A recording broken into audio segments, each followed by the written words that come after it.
Test Drive with Graeme Fletcher. The engine you're looking at belongs to the Dodge 2000 GTX. Now, while you may not recognize it by that name, you most certainly will by its Mitsubishi Galant handle that it's known as in the US. Now, this engine is not the only technical highlight. The main one is the suspension. In fact, in the owner's manual, it takes a little over 8 pages to explain its operation.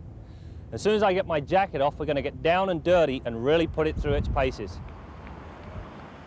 With the suspension set as soft as it is, it'll give you a good demonstration of just how bad or how poor the suspension system is when you don't control the body lean. The car is all over the show. Now when we come back the other way, we're going to put it in firm.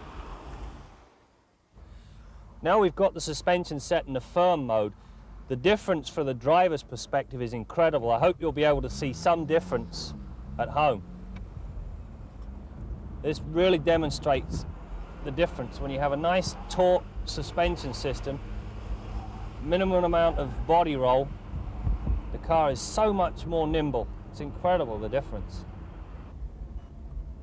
This suspension system is one of the most advanced around at the moment. There are 3 functions: the suspension firmness, soft, medium or hard, the car attitude, which controls the tilt of the body both left to right and front to rear, and the car ride height, low, medium and high. Now, all these functions can be set manually or automatically. Many people use the term hunkers down when describing how a vehicle handles. Well, the GTX really does hunker down by as much as 2 inches.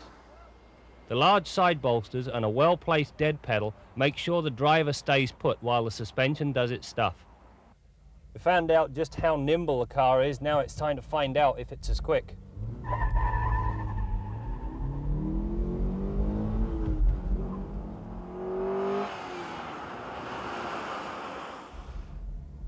Well, there's your answer. Just a tad over 8 seconds. That's superb for a family sedan.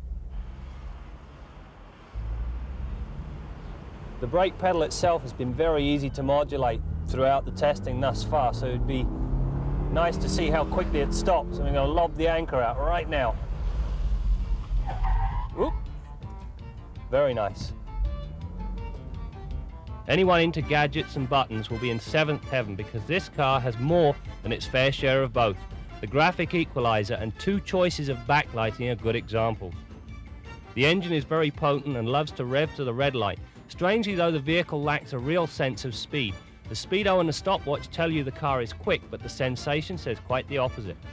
The styling is aggressive and streamlined with an attention to detail that is second to none. The fit and finish is good and the materials complement the package. As the sun sets, let's go to the scoreboard for a full rating. At 8 seconds to reach 100 kilometers an hour, the GTX is quick. Hardly surprising when you consider there are 135 horses on tap.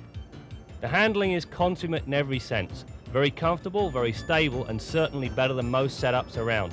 Any misconception about this being a gimmick are soon dispelled when you push the car. The GTX has a well-balanced brake system that is easy to modulate, and I like the availability of ABS if the customer requires it.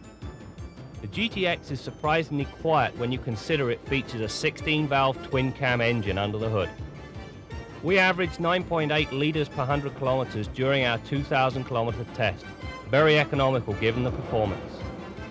Overall, the GTX is a credit to Chrysler. It has the speed, the comfort and the handling capability to outmuscle the competition with room to spare.